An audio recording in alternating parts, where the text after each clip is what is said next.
Hai teman-teman semua, apa kabar? Semoga kalian sehat semua ya. Pada video kali ini kita akan membahas suatu hal yang cukup menarik untuk dibahas, yaitu apa itu ABK. Mungkin banyak dari kalian sudah tidak asing lagi ya untuk mendengarnya. Tapi kali ini beda, aku akan tanya sama teman aku yang dulu jurusan psikologi, dan ada beberapa pertanyaan yang ingin aku tanyakan ke dia terkait ABK. Kenapa aku tanya ke teman aku ini? Ya, karena dia pernah belajar lebih terkait ABK. Oh iya, BTW aku nggak ngundang dia ke sini ya, karena terhalang jarak dan keadaan. Haha. Tapi dia akan langsung jawab lewat voice note. Oke, langsung aja aku akan tanya ke dia. Dan aku langsung rangkum pertanyaannya. Pertama, apa pengertian ABK? Kedua, apa saja faktor penyebabnya? Ketiga, ada berapa jumlah data ABK di Indonesia menurut PBB? Oke, langsung saja kita simak penjelasan dari beberapa pertanyaan yang aku tanyakan ke dia ya. Halo Nima, gimana nih kabarnya? Semoga lu baik-baik aja ya di sana. Di sini nih gue bakalan jawab pertanyaan-pertanyaan yang udah lu kasih ke gue mengenai ABK. Apa sih ABK itu? Anak berkebutuhan khusus tentunya. Insya Allah ini bakalan gue jawab sesuai dengan pengetahuan yang gue dapat selama gue kuliah. Eh, Orang tua itu pastinya pengen hadirnya seorang anak. Tentunya anak yang diharapkan itu anak yang sempurna, anak yang tidak memiliki kekurangan, anak yang sehat baik jasmani maupun rohani. Tapi tidak semua orang tua itu melahirkan anaknya itu secara sempurna. Ada juga sebagian orang tua yang memiliki anak berkebutuhan khusus. Walaupun anak berkebutuhan khusus, anak tersebut memiliki hak untuk tumbuh kembang di tengah-tengah keluarga, masyarakat, dan bangsa. Mereka pun juga sama memiliki hak seperti layaknya orang normal. Dia berhak untuk sekolah, berhak untuk mendapatkan pendidikan yang layak. Jadi sekarang kita bahas nih ya, apa sih ABK itu? ABK itu tuh singkatan dari anak berkebutuhan khusus, yaitu yang dimana anak anak berkebutuhan khusus itu anak yang memerlukan penanganan khusus karena adanya gangguan perkembangan dan kelainan yang dialami anak.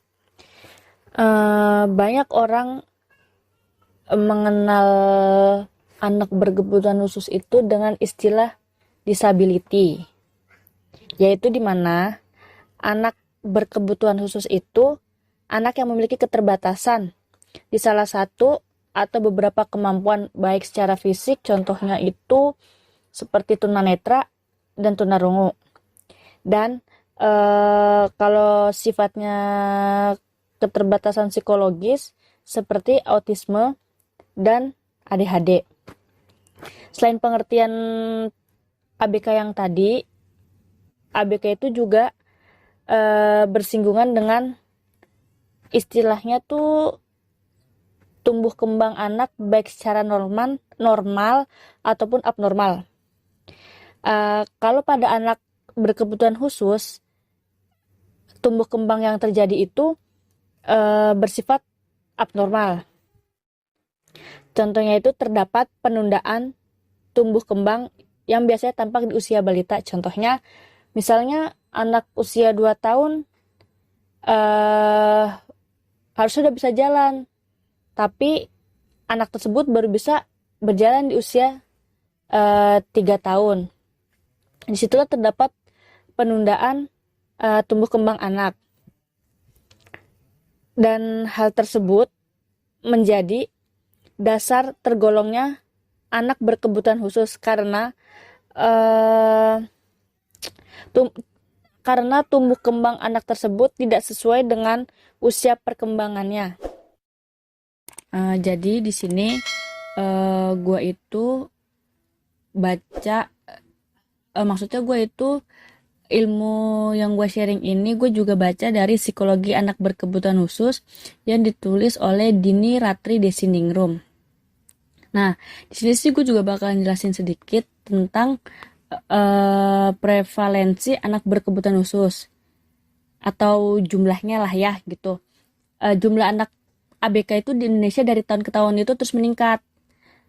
Terus data dari PBB diperkirakan bahwa paling sedikit itu ada 10% anak usia sekolah yang memiliki kebutuhan khusus. Dan di Indonesia, di negara kita sendiri itu, jumlah anak usia sekolah 5-14 tahun itu ada sebanyak 42,8 juta jiwa. Banyak banget ya. Tetapi, kalau misalnya data resmi dari pemerintah Indonesia itu belum ada. Tetapi terus sih gue ngomongnya, gak apa-apa lah ya. Tetapi nih ya, ada data baru bahwa Indonesia itu tercatat sebagai maksudnya tercatat mencapai 1.544.184 anak yang memiliki berkebutuhan khusus.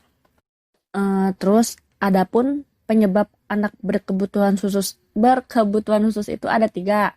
Yang pertama itu prenatal, yang kedua perinatal, dan yang ketiga itu pasca natal. Apa sih prenatal itu? Prenatal itu terjadinya kelainan anak semasa dalam kandungan atau atau sebelum proses kelahiran. Nah, kejadian itu biasanya ada 2 faktor. Yang pertama itu faktor internal dan eksternal. Nah, kalau misalnya faktor internal itu terjadi pada faktor genetik atau misalnya keturunan. Kalau misalnya eksternal, pada saat ibu mengalami misalnya pendarahan, terus kandungannya terbentur, atau pernah jatuh sewaktu hamil. Terus adapun penyebab yang kedua itu perinatal, yaitu waktu terjadinya kelainan pada saat proses kelahiran dan menjelang serta sesaat setelah proses kelahiran. Misalnya pada saat melahirkan sulit, terus pertolongan yang salah, atau persalinan yang tidak spontan, kemudian lahir prematur, berat badan lahir rendah, ataupun infeksi karena ibu mengidap sipilis. Terus tuh adapun penyebab yang ketiga itu pasca natal. Apa sih pasca natal itu? Pasca natal itu terjadinya kelainan setelah anak dilahirkan sampai dengan sebelum usia perkembangan selesai atau kurang lebih usia 18 tahun. Ini biasanya terjadi karena misalkan dia kecelakaan, keracunan, terus kejang, diare semasa bayi. Mungkin itu aja sih yang bisa gue sharing tentang anak berkebutuhan khusus. Kurang lebihnya sih mohon maaf ya kalau misalnya ada salah-salah kata atau salah-salah yang gue ucapin gitu. Kalau misalnya ada yang salah tolong diperbaiki ya. Dadah, makasih. Oke, itu tadi penjelasan terkait ABK. Dan semoga dapat menambah pengetahuan kita terkait ABK. Semoga bermanfaat.